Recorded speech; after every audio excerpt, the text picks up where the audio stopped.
Muslimin muslimat, rekan-rekan sekalian yang dirahmati Allah Subhanahu wa taala. Alhamdulillah, segala puji bagi Allah. Kita bisa berkumpul, berjumpa dalam rangka majelis ta'lim menuntut ilmu, di mana tadi sudah diawali oleh rekan kita selaku moderator yang ngantuk wudhu. Tapi memang berangkat dari hadis, man salaka tariqan yaltamizu fihi ilman sahalallahu lahu bihi tariqan ilal jannah.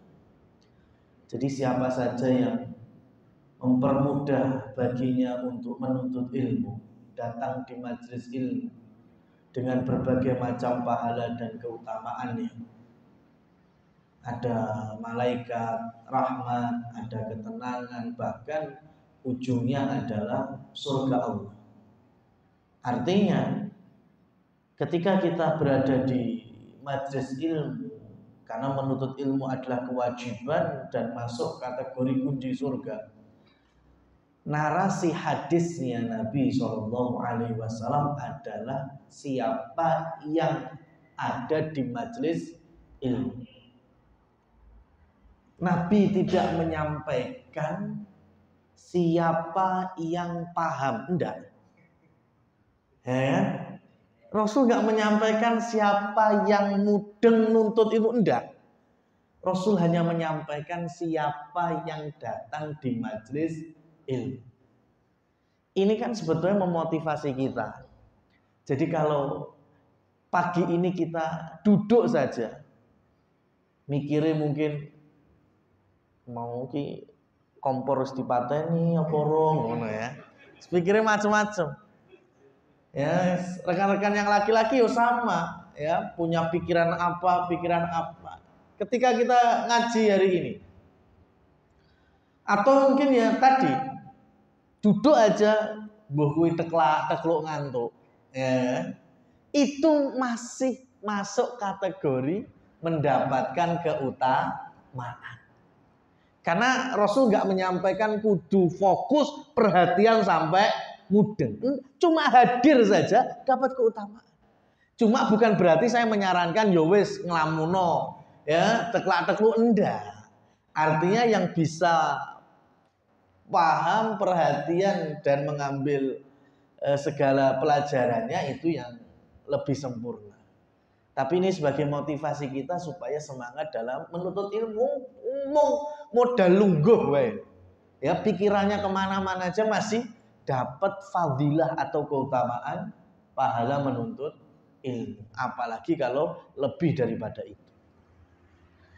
Rekan-rekan sekalian yang dirahmati Allah Subhanahu wa taala, hari ini kita juga berusaha melaksanakan aktivitas, beramal, bekerja, yang mana di dalam Islam pekerjaan kita ini sangat erat kaitannya dengan ibadah maupun ketakwaan. Allah Subhanahu wa taala berfirman dalam surat Al-Jumu'ah, ya ayyuhalladzina amanu idza nudiya lis-salati min yaumil jumu'ati fas'au ila dzikrillah wa dzarul bai' dzalikum khairul lakum in kuntum ta'lamun. Allah memerintahkan ketika sudah mendengar azan Jumat, maka tinggalkan segala bentuk perniagaan, jual beli, urusan dunia. Diminta untuk beribadah. Ibadahnya Jumatan. Yang wajib Jumatan. Tapi setelah itu, ketika sudah dikerjakan ibadah Jumat, sholat Jumat, khutbah Jumat, fantashiru fil ardi wabtaghu min fadlillah, maka menyebarlah kalian untuk kembali mengais rezeki yang Allah tebar di muka bumi. Habis ibadah sholat Jumat, kita juga dapat perintah yang mungkin petani ya bisa balik ke sawah ladangnya, yang pedagang bisa balik lagi ke pasar, ke tokonya, yang kerjanya staf, karyawan juga bisa kembali ke meja kursi kantornya. Artinya banyak sekali ayat-ayat yang menyandingkan antara ibadah mahdhah, salah satunya sholat, disandingkan dengan aktivitas dunia kita. Supaya kita memahami bahwa pekerjaan yang kita kerjakan ini juga sebuah amal jika kita niatkan ibadah.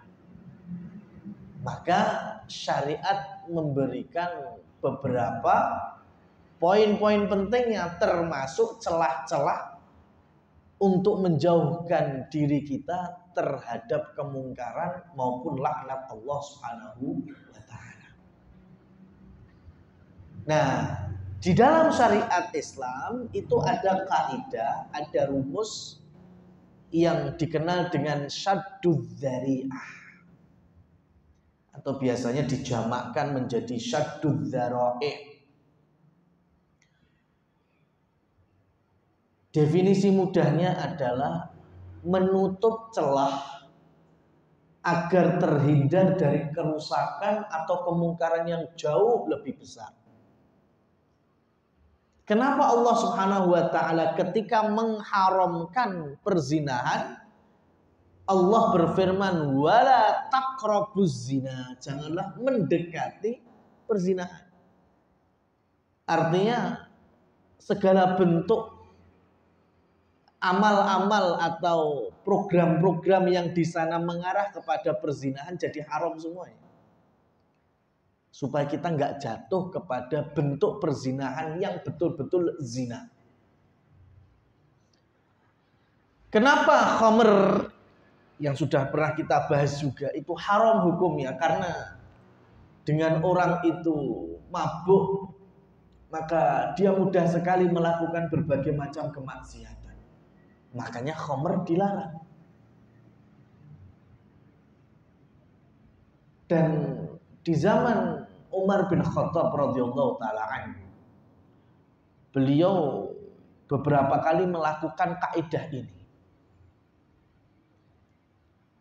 Karena beliau mengalami sejarah bersama Rasul sallallahu alaihi wasallam. Tahun ke-6 Hijriah,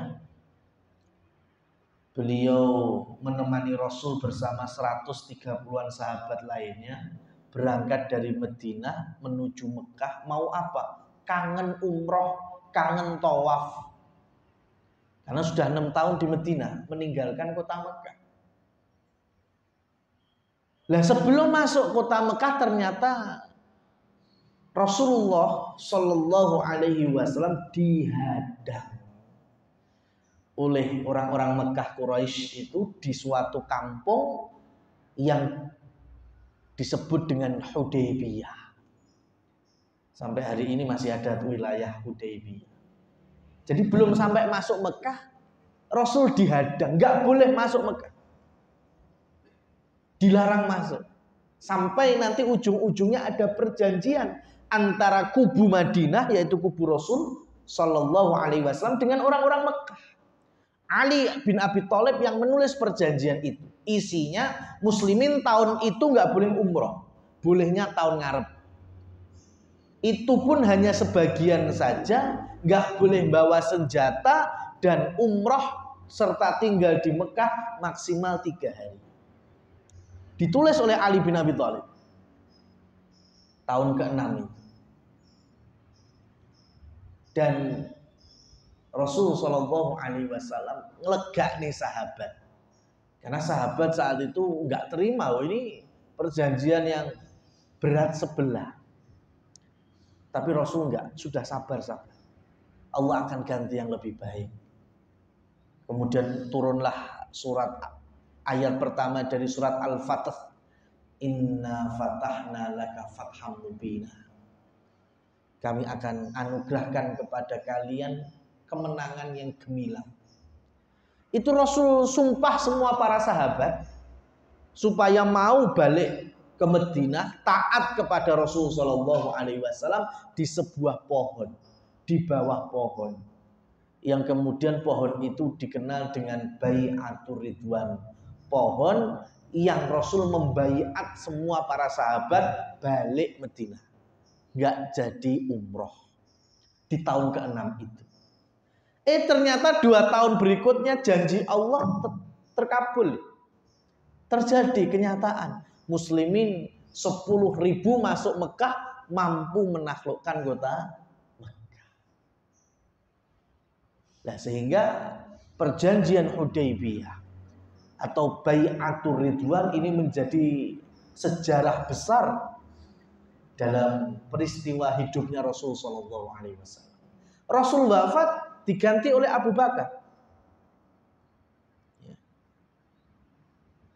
Abu Bakar wafat diganti oleh Umar bin Khattab.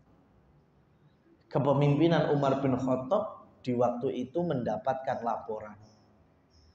Laporannya adalah, Umar, kami menyaksikan beberapa muslimin yang datang dari arah Madinah menuju Mekah, mampir ke Hudaybiyah, kemudian kami saksikan mereka pada melaksanakan sholat sunnah di bawah pohon Bai'atur Ridwan. Mendengar laporan ini, Umar bin Khattab langsung mengeluarkan titahnya. Ada keputusan dari seorang khalifah, perintah tebang pohonnya. Ya, tebang pohonnya. Padahal saat itu kaum muslimin yang lewat dari Madinah menuju Mekah melalui padang pasir, panas, macam-macam, ketemu Hudaybiyah, ya, ada pohon yang rindang, sejuk, mereka bisa ngeras sebentar, istirahat. Dan kaum muslimin zaman dulu itu salah satu cara bikin fresh badan itu malah sholat. Mumpung ada pohon, mumpung iyup, maka mereka kemudian sholat di bawah pohon itu, menghadap kiblat, yaitu ke arah Mekah. Tapi Umar bin Khattab memerintahkan tebang pohonnya. Ketika ditanyakan kenapa kok sampai harus menebang, kata Umar bin Khattab, iya, hari ini kaum muslimin yang sholat di bawah pohon itu gak ada pikiran macam-macam, gak ada niat yang macam-macam. Ini di zaman sekarang. Bagaimana ketika kita sudah gak hidup di dunia ini, kata Umar bin Khattab. Bagaimana anak cucu kita nanti ketika mereka menyaksikan, oh, banyak orang sholat, ya, di bawah pohon Bai'atur Ridwan, orang pada mengerjakan sholat 2 rakaat, sholat sunnah. Akhirnya pikiran mereka, oh, berarti ada syariat, ya, salah satunya ketika melewati pohon Bai'atur Ridwan, sholat 2 rakaat. Jadi dosa besar kan, orang enak contohnya. Rasul nggak pernah mencontohkan sholat di bawah pohon Bai'atur Ridwan. Bagaimana generasi setelah itu? Oh, enek wong sholat nang ngisor uwit. Jangan-jangan emang pohonnya ini yang keramat. Akhirnya sholatnya orang ngadep Mekah meneh, nyolatnya ngadepe uwit. Ya kan, lebih parah lagi. Bagaimana generasi berikutnya lagi? Jangan-jangan ketika ngelihat sholat ngadep uwit, oh, berarti uwit iki sing gawe untung, gawe rugi, gawe macam-macam, bisa membawa manfaat, bisa membawa keburukan, sisan wae disembah. Ya, itulah yang kemudian membawa Umar bin Khattab melaksanakan kaidah ini, saddud dzari'ah, menutup pintu celah itu. Makanya di zaman bilang dipotong, ditebang. Sampai hari ini nggak ada, pohon Bai'atur Ridwan itu sudah nggak ada lagi. Ya, itu benar-benar terjadi di zaman Umar bin Khattab. Dan betapa hari ini kita bisa melihat rekan-rekan sekalian yang dirahmati Allah Subhanahu wa taala. Ya, mungkin kasusnya sama. Entah berapa ratus tahun yang lalu. Ya, entah di zaman kakek-kakek kita yang mana. Mungkin ada pohon yang memang rindang, pohon yang ya orang pada berteduh di situ. Ya, bisa mengambil oksigen, bisa biasa aja di situ awalnya. Tapi ketika generasi berikutnya menyaksikan hal-hal yang demikian, tetapi setannya mulai bermain. Setannya mulai merusak keimanan, merusak tauhid, merusak macam-macam. Dari keyakinan kita kepada Allah Subhanahu wa taala pindah ke salah satu makhluk, diantaranya itu pohon, jadinya dipageri. Ya, pohonnya dililit, dikelambeni kain mori. Ujung-ujungnya malah dijadikan ritual-ritual ya, yang memang itu bagian dari bentuk kesyirikan. Terjadi. Itulah kenapa pentingnya kita menutup celah. Selagi bisa kita tutup sekarang, ya kita tutup. Nah, ini contoh lain ya. Kalau kita 15 tahun yang lalu, berarti kurang lebih ya tahun-tahun 2005, 2010 aja lah.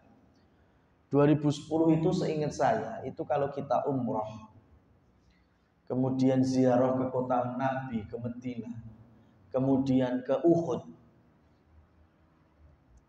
Di wilayah Bukit Uhud itu kita bisa menyaksikan, bahkan bisa merasakan, bahkan bisa duduk-duduk di tempat yang dulu Nabi SAW terperosok, terluka, sampai terpanah pipi beliau.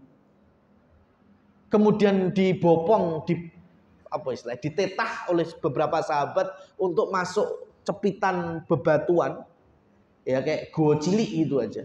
Di situ Rasul mulai diobati, ditenangkan, macam-macam. Itu kita lihat, duduk di situ, merasakan bebatuannya, itu masih bisa. Betul masih bisa. Tahun-tahun 2005 sampai 2010. Patut oleh foto selfie seiso. Betul itu. Sampai muncullah tahun-tahun berikutnya oknum dari kalangan muslim. Otomatis muslim, sampai Uhud kok. Tapi ternyata di lokasi itu ada yang sholat. Padahal Rasul nggak pernah mensyariatkan sholat di Bukit Uhud. Ya, sing luweh parah lagi, ya njupui lemah ning kono kuwi. Sak wong sak tekem. Ya engko digobali. Sampai kampung halamannya digawe jimat, penglaris, bakul soto, rawon. Ya kan? Ada yang buat jimat pengasihan, macam-macam. Lelek sak wong segenggam, ketemu 1000 wong, ya. Kemudian dilaporkan kepada pihak kerajaan negara Saudi Arabia. Akhirnya bekerja sama dengan para alim ulamanya. Kemudian para ulamanya berfatwa kalau kayak gitu harus dibatasi, akhirnya dipager.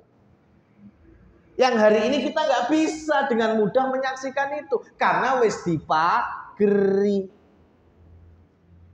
Tapi narasinya yang muncul, kerajaan Saudi Arabia telah merubah cagar sirah Nabi. Sing gawe perkara sapa, sing disalahne sapa. Nah, itu gara-garanya.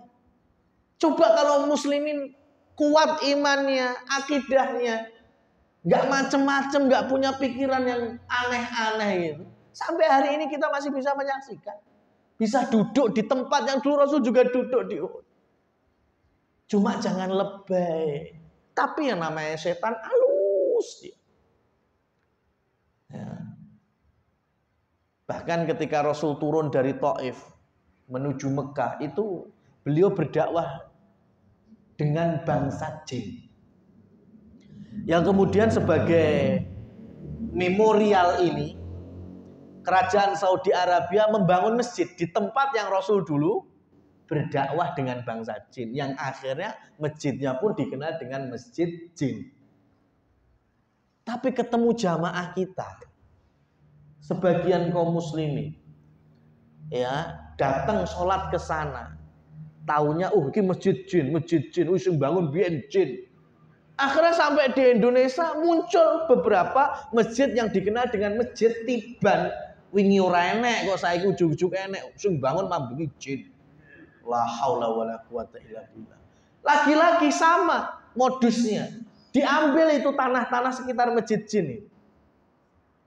Ya, dibawa ke kampung halamannya. Yang rata-rata tetap salah penggunaannya.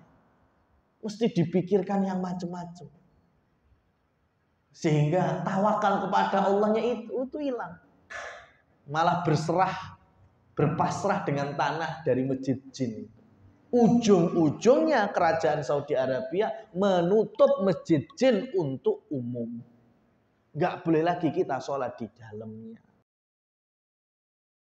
Perang, masyarakat Tustar itu perang sambil gotong jenazah. Jadi wirawiri itu jenazah digotong. Tapi ujung-ujungnya kalah. Dan Umar bin Khattab dapat laporan komandan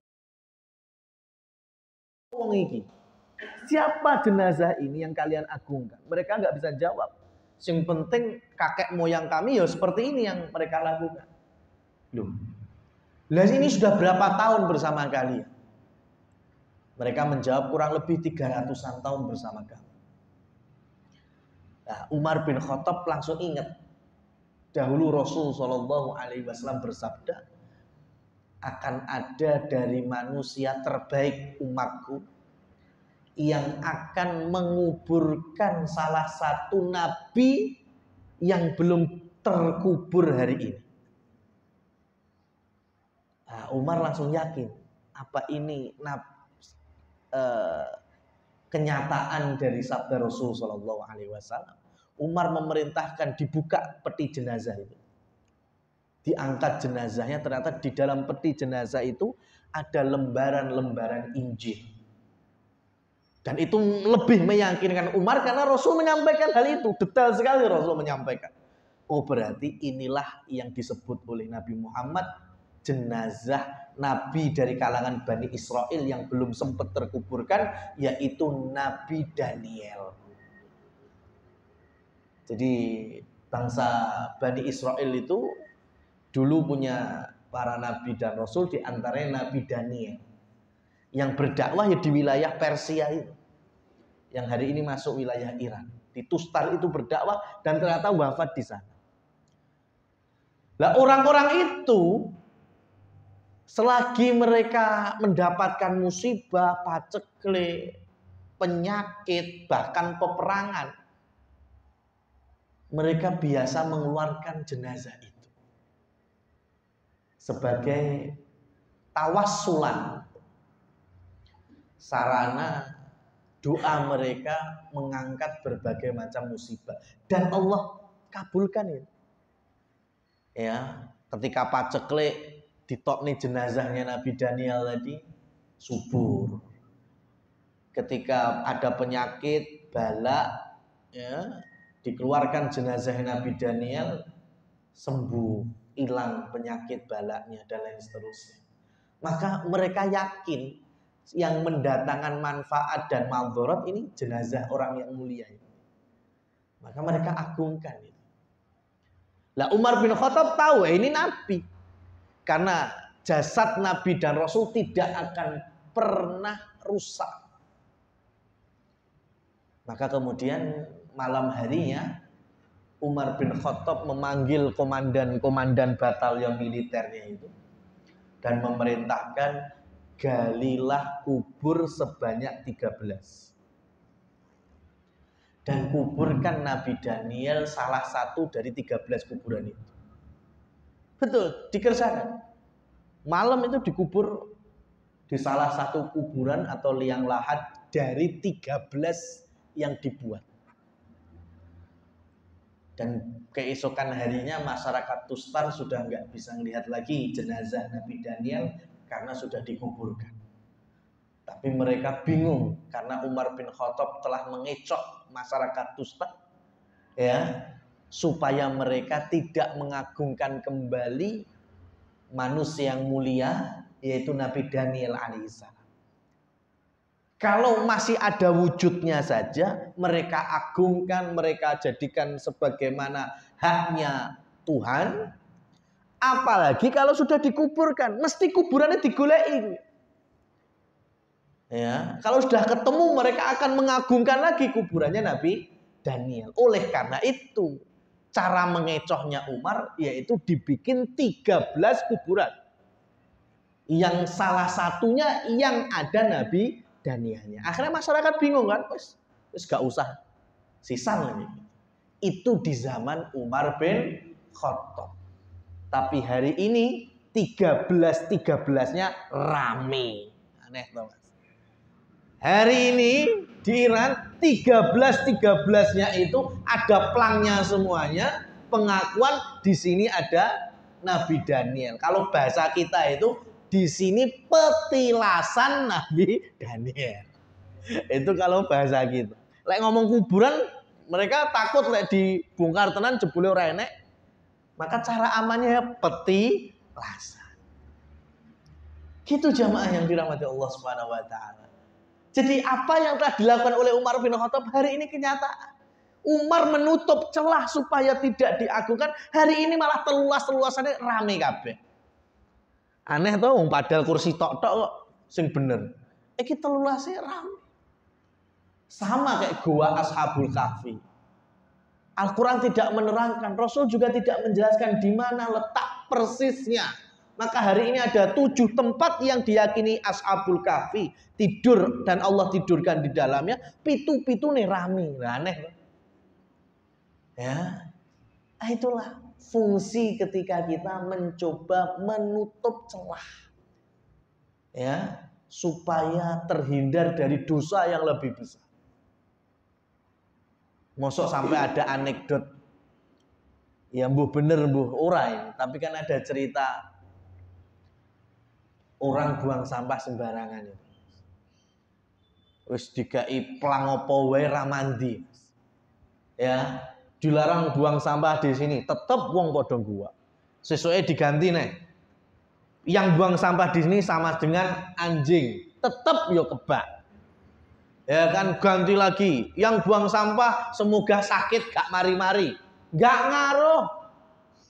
Ya kan? Buang sampah denda sekian, gak ngefek, tetap.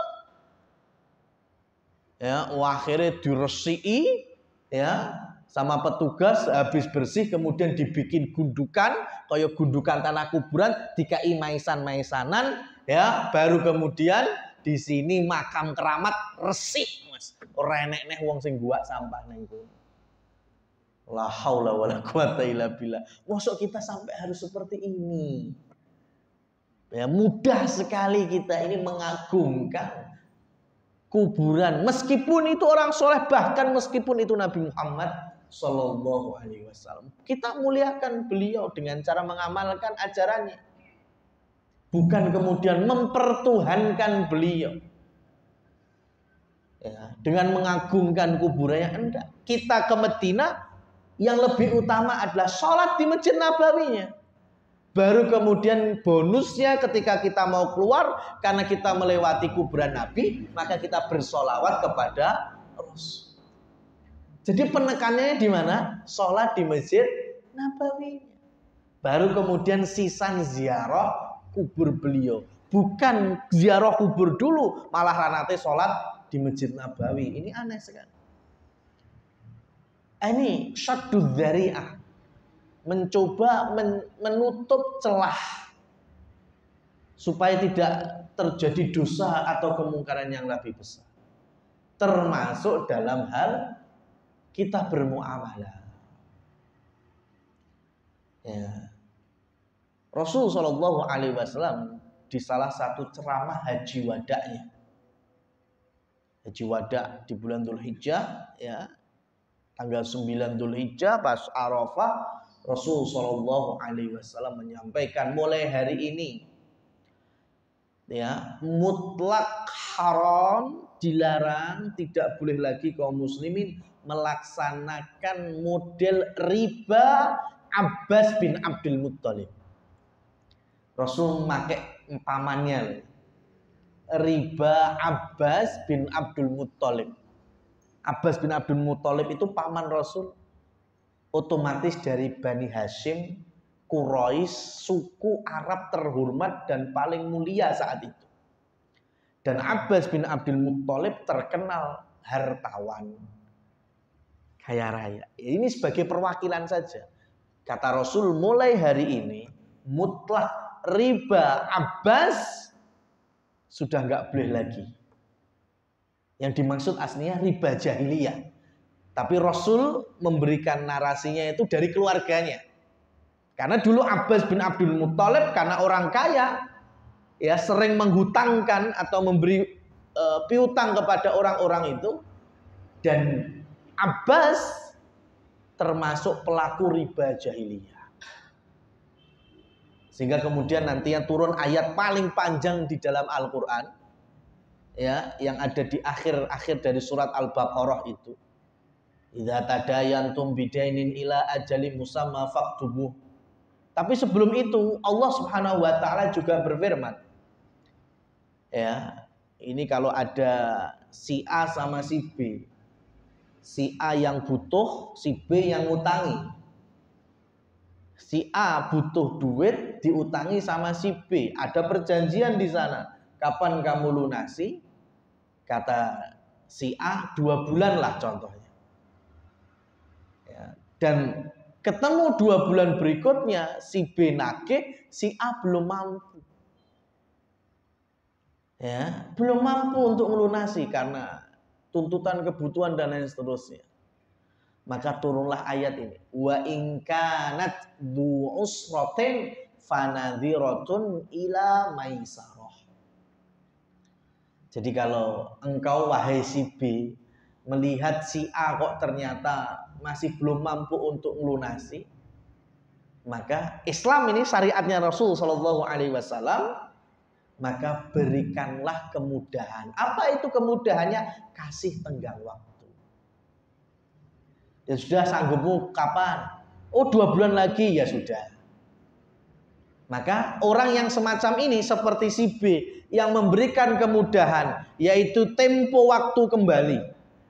Ya, dari hari itu sampai 2 bulan berikutnya, maka per waktunya Allah jadikan sebagai pahala sedekah.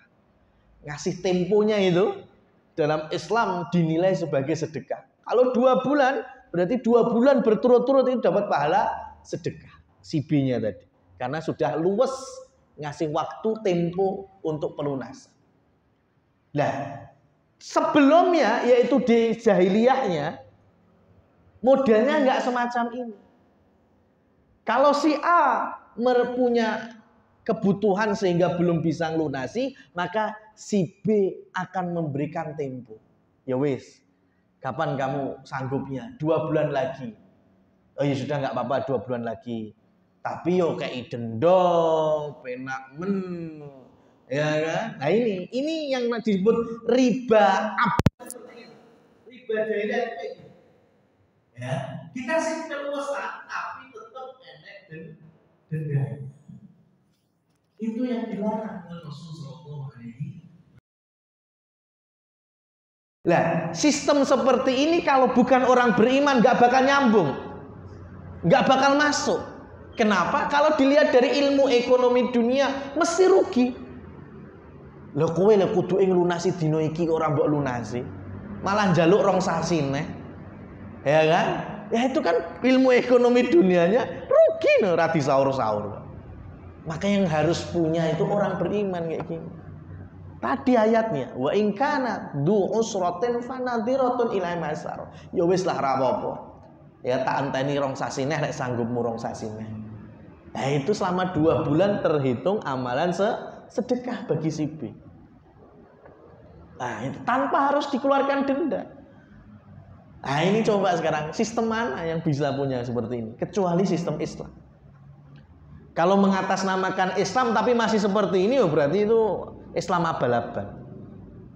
Ya, cuma dikasih ganti istilah wae. Ya kan, gak pakai penalti, gak pakai denda tapi pakai bahasa Arab ngono wae. Ghuramatul takhir wis padha wae. Ya, itu namanya melidui Allah Subhanahu wa taala. Nah, rekan-rekan sekalian yang dirahmati Allah, di antara yang lain, menutup celah di dalam keberkahan harta, keberkahan pekerjaan kita, yaitu menjauhkan diri dari laknat Allah dan Rasulnya. Allah Subhanahu wa taala melalui lisan Rasul sallallahu alaihi wasallam, Rasul menyampaikan la'anallah wa rasuluhu, Allah melaknat, Rasulnya juga melaknat. Siapa? Ar-rashi wal murtashi. Ya, orang yang menyuap dan yang menerima suap. Istilahnya Arabnya riswah, bahasa Melayunya raswah, ya, bahasa halusnya hadiah pelicin, kan gitu kan? Ya, gratifikasi. Ini Rasul Shallallahu Alaihi Wasallam sudah mewanti-wanti. Apapun itu istilahnya, kalau sifatnya riswah, ya, maka kedua belah pihak itu dapat. Ya, meh daftar ra klebu-klebu. Piye? 200 juta aku iso. Wah. Ya kan? Ini apa namanya? Ya. Wis to, tanda tanganku ki mandi, surat sakti. Karek kowe wani piro? Apa ini namanya? Ya, bagaimana seorang raja yang sebelum masuk Islam berarti kan kafir, jadi raja itu posisi kafir, tapi kerajaannya adil makmur, yaitu negeri Habasyah Afrika, dipimpin oleh Najasyi. Ketika kaum muslimin hijrah sebelum Madinah ke sana karena aman, dan ketika masyarakat kafir Quraisy pengen mengembalikan, minta dikembalikan, minta dideportasi, mereka pilih manusia yang paling bisa berdiplomasi, yaitu Amr bin As. Sebelum masuk Islam, Amr bin As, diplomatnya Mekah, dikirim ke Habasyah, ketemu Raja Najasyi. Maka di antara triknya yang dilakukan oleh Amr bin As, membawa begitu banyak hadiah. Dikasih dulu menteri-menterinya, dikasih dulu pendeta-pendetanya, baru terakhir Raja Najasyi. Menteri-menteri udah siap mensupport itu, pendeta-pendeta siap, wis golek ngomong kita dukung. Maka hasil akhirnya ke Najasyi. Amr bin As membawa hadiah, sutra-sutra terbaik, ya, emas-emas, macam-macam keindahan dunia. Dan Amr bin As meyakinkan ini adalah hadiah untuk hubungan kami dengan Habasyah. Apa kata Raja Najasyi saat itu? Bawalah pulang hadiahmu ini. Ini belum masuk Islam, Najasyi belum muslim saat itu. Karena aku dulu jadi raja bukan melewati seperti ini. Oh, ini kaidah mahal hari ini, Mas. Lihat ini, ucapan Raja Najasyi ini jadi pelajaran mahal hari ini. Aku dulu jadi raja bukan melewati seperti ini. Artinya apa? Kalau siapapun di antara kita kok jadi pemimpin, dadinya melewati model hadiah-hadiah pelicin, maka bisa dipastikan kepemimpinannya juga nggak jauh dari pelicin-pelicin itu. Sudah, itu jelas, itu kaidahnya kan gitu. Makanya Najasyi mudah sekali menolak, karena dulu saya jadi raja, itu betul-betul masyarakat umat yang memilihku jadi raja tanpa ada pelicin-pelicin kayak gini. Suruh bawa pulang lagi. Itu Najasyi yang nanti ketika masuk Islam Rasul sangat mencintainya, belum pernah bertemu sampai Najasyi wafat, dan Rasul pun akhirnya mensolati sholat jenazah ghaib. Itulah pertama kali adanya sholat ghaib. Rasul mensolati seorang raja yang muslim seorang diri di tengah masyarakat yang Nasrani. Raja yang adil, karena nggak pernah mengenal riswah, suap menyuap. Ya. Rasul Shallallahu Alaihi Wasallam pernah beliau mengutus Abdullah bin Rawahah. Abdullah bin Rawahah itu salah satu dari staf amil zakat di zaman Rasul Shallallahu Alaihi Wasallam. Yang saat itu beliau diperintahkan untuk ke kampung Yahudi. Berarti bukan zakat yang diambil, tapi jizyah, pajak untuk non muslim ya. Muslimnya kan nggak ada pajak, adanya zakat. Nah, ketika Abdullah bin Rawahah masuk perkampungan Yahudi untuk membawa jizyah, ya, orang-orang Yahudi itu memberikan jizyahnya, kemudian mereka memberikan hadiah untuk Abdullah bin Rawahah. Ya, bahasanya bahasa halus lah. Ini jizyah kami, ini ham kami, ya kan? Ini yang untukmu, wes aduh-aduh merene, ya kan? Kata Abdullah bin Rawahah, enggak. Hadiahnya aku tolak, jizyahnya yang tak ambil, tak bawa ke Madinah. Enggak apa-apa, ini kita cuma ngasih hadiah saja. Kata Abdullah bin Rawahah, enggak. Inilah yang aku benci dari kalian. Orang Yahudi, ya sejak dulu itu pinter dia bikin trik-trik, ya, supaya nanti kalau sampai Abdullah bin Rawahah mengambil hadiah ini, maka tahun depannya atau tahun berikutnya mereka bisa sembarangan untuk membayarkan jizyah dengan alasan Allah mundur titik rapopo, kurang titik rapopo, yang biasanya kowe yo entuk wae. Lah itu masalahnya. Itu yang enggak diridhoi oleh Abdullah bin Rawahah. Sampai kata pendetanya Yahudi, rahibnya Yahudi, fahakadza taqumul ardu was sama. Ini ucapan orang Yahudi loh. Demikianlah goro-goro wong sing kaya ngene iki. Ya, figur-figur seperti inilah bumi dan langit tegak. Masya Allah. Itu ucapan Yahudi. Ya, orang-orang seperti ini, seperti Abdullah bin Rawahah ini yang bisa menegakkan bumi dan langit. Wong trimo sak negara lho, Pak. Ya, kecil kalau satu wilayah itu, satu negara. Ini bumi tegak, sak donya tegak. Itu kalau orang-orangnya bisa amanah tanpa mengenal riswah. Ini orang Yahudi, yang ngomong orang Yahudi. Nah sekarang bagaimana? Wong kita ini pengabdian untuk orang sakit, bangun rumah sakit nganggo riba. Ya, pilih leh mari, tapi kan konsekuensinya kan semakin banyak penyakit-penyakit aneh bermunculan. Jangan dikira ini nggak ada sangkut pautnya. Pengen nyetak generasi soleh dan solehah, gawe sekolah, yo nganggur riba. Gimana bisa mencetak generasi soleh dan solehah? Mendanai negara juga dengan riba. Ini semuanya ada kaitannya, termasuk kita, lingkup yang paling kecil. Ya, membangun rumah tangga pengen sakinah mawaddah warahmah. Ya, jebule juga dengan riba. Nggak bakal gaduh semuanya. Nah sekarang riba itu jelas terkutuk, terlaknat. Lah kok kita gunakan? Ya, makanya semuanya jadi carut marut, ruwet, ra bakal entek-entek. Ya. Apalagi kemudian muncul terus orang riba piye. Nah, lah itu masalahnya penyakit ini. Ya kan? Penyakit. Kita mbah-mbah buyut kita yang biyen ora kenal ya uripe dawa barokah, Masya Allah.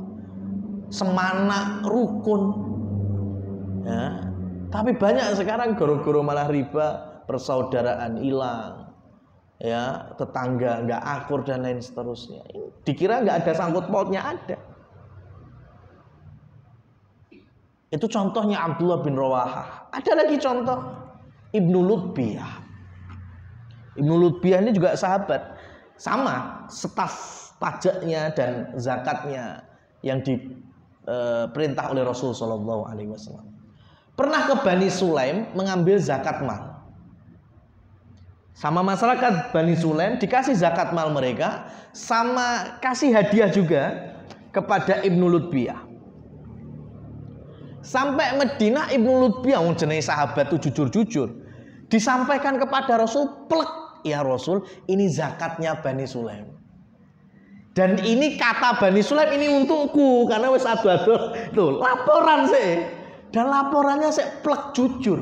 Ya Rasul, ini zakatnya. Ini kata orang Bani Sulaim, ini jatahku. Ya, kata Rasul, wahai Ibnu Lutbiyah, lek umpamane kowe iki nongkrong-nongkrong ning omahe Pak mbokmu, di rumahnya orang tuamu dapat kayak gini apa enggak? Ya udah.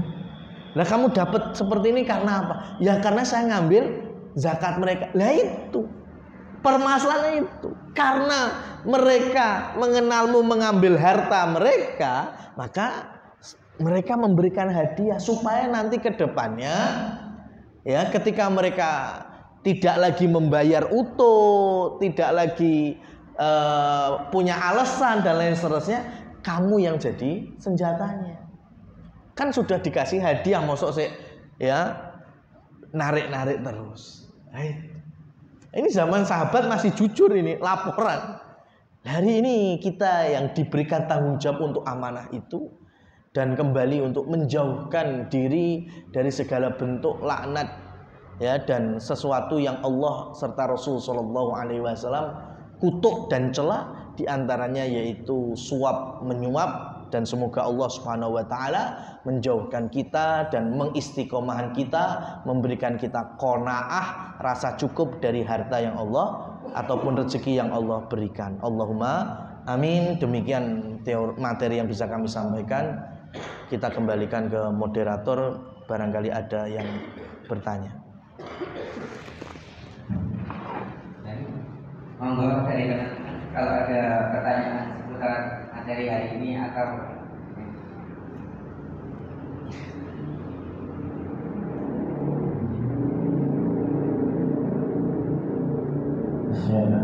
Assalamualaikum warahmatullahi wabarakatuh. Waalaikumsalam. Terima kasih Ustaz, ini materinya sangat berkenaan pada kehidupan sehari-hari. Mungkin berkenaan langsung maupun berkenaan di sekitarnya. Jadi begini Ustaz, dulu pernah suatu kejadian saya di perusahaan yang lama, itu memiliki tagihan piutang terhadap satu klien. Dengan klien tersebut itu merupakan suatu lembaga atau istilahnya ya di perusahaan itu, bukan individu. Nah, suatu ketika tagihan tersebut tidak terbayar-bayar ya, oleh si klien itu tadi. Nah, atasan saya itu berinisiatif begini, coba kamu lobby ke bagian admin keuangannya bahwa ini kalau cair si adminnya itu akan bakal dapat komisi dari kita, seperti itu. Nah, itu kalau dibilang uang pelicin itu ya uang pelicin, tapi dari sifat objeknya itu kok saya juga nagih uang sendiri, kasih uang pelicin sendiri seperti itu. Sebenarnya kan tidak ada untung-untungnya seperti itu. Intinya yang ditagih itu kan istilahnya bukan uang yang berbunga, itu kan tagihan transaksi seperti itu. Itu bagaimana Ustaz? Adminnya admin siapa ini? Admin keuangan dari lembaga tersebut. Jadi itu tidak berkenaan terkait dia yang mengambil keputusan itu dibayar atau tidak. Tidak, hanya admin keuangan dia yang menagihkan ke Kepalanya admin tahu kalau dapat pelicin. kurang tahu tadi itu kan. Artinya tetap itu di bawah meja. Iya, di bawah meja. Ya, berarti masuk ke riswah. Masuk ya? Ya, masuk ke riswah. Jadi kalau riswah itu yang itu tadi, yang di bawah meja itu riswah. Yang bukan riswah ketika dari atas itu tahu, sampai bawah itu tahu, bahkan merelakan. Ya, umpamanya udah kan hari ini mungkin ada istilah dengan diajak makan siang, ya kan? Itu tahu, kepalanya pun tahu. Tapi ya karena untuk misi besar perusahaannya, maka kepalanya pun juga meridhoi. Maka ini bukan riswah, ya, tapi dolim bareng-bareng. Ya, kan tahu ini salah, ini nggak sehat ini. Ya, tapi kalau disebut riswah bukan riswah, ya bukan riswah, tapi dolim bareng-bareng. Ya, jadi yo gak ono apike jadinya. Lah mosok sebagai pemimpin ya harusnya kan ketika ada kesalahan bisa meluruskan, bukan karena untuk ya kepentingan sesaat kemudian meridhoi supaya semua yang ada di bawahnya atau di bawah kepemimpinannya melakukan hal yang salah tersebut. Berbeda ceritanya kalau sengaja hak kita tidak dipenuhi. Ya, hak kita tidak dipenuhi sampai kemudian kita harus mengeluarkan uang untuk itu. Ini bukan masuk riswah. Ya, tapi bisa membedakan ya. Contohnya gini. Di antara kita mungkin ada pengusaha sayur dan buah keluar pulau. Ya. Di mana kita punya angkutan, bisa truk, bisa pickup. Ya, itu kan nggak mungkin kargo pesawat, itu mesti kapal. Jadi mesti nyebrang. Dan ketika nyebrang itu ada bongkar muat. Dan ketika bongkar muat, dan ini sudah menjadi rahasia umum, ya, itu memang sengaja tidak cepat-cepat dibongkar sampai kita mengeluarkan duit. Ya kalau barang kita seperti kain tidak masalah, gak mampu. Tapi kalau kita buah dan sayur, orang gendang teko dan dibongkar ya mesti layu bosok. Itu maka kita harus mengeluarkan duit untuk itu. Ini bukan riswah itu. Karena itu hak kita. Hak kita selaku konsumen penyeberangan ya harusnya ketika selesai cepat dibongkar, apalagi isi kita bahan-bahan yang mudah basi, mudah busuk. Maka dengan kita bahasa jalannya ngemel, ya itu tidak apa-apa, kita nggak dosa. Yang berdosa adalah yang melakukan kedzaliman sengaja memperlambat supaya kita mengeluarkan duit, itu yang dosa. Ya, jelas sampai sini ya. Jadi kita ngemel supaya cepat dibongkar muatnya itu tidak apa-apa. Itu bukan riswah. Ya, karena kalau nggak gitu nggak cepet-cepet dibongkar dan produk kita bosok basi. Nah, itu bukan riswah atau yang sejenisnya. Ya, sejenisnya itu tidak apa-apa.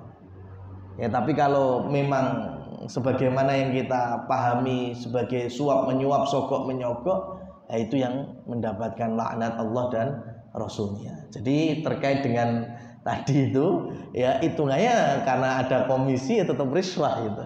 Ya, wallahu a'lam bishawab. Ya, kita cukupkan.